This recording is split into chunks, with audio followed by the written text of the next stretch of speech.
just wondering what brings you here? Well, curiosity, like I think a lot of the people that are here.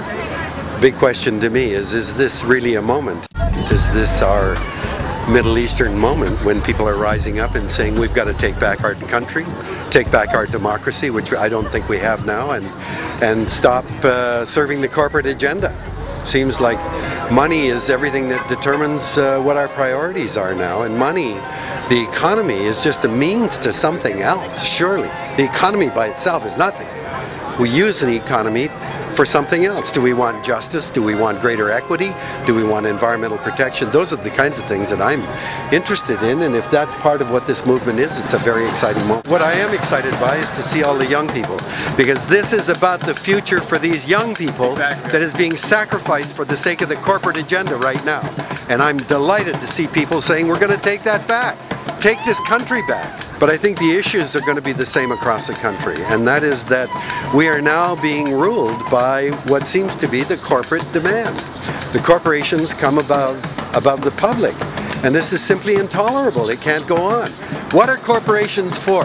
They exist for one reason and one reason only.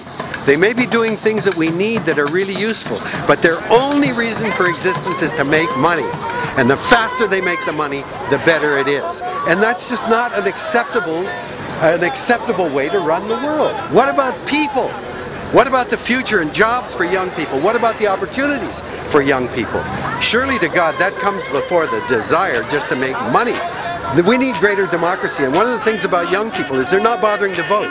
They're not bothering to vote because they know that the agenda they hear about from all these politicians isn't about them. It's about the corporate agenda. So they've got to get back out there and reclaim democracy, and that means they've got to get their bodies out and they've got to start voting and becoming active in this process. Right now we don't have a democracy.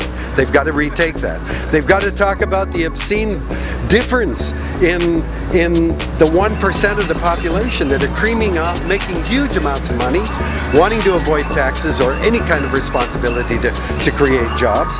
Let's take back those priorities and saying this is not acceptable.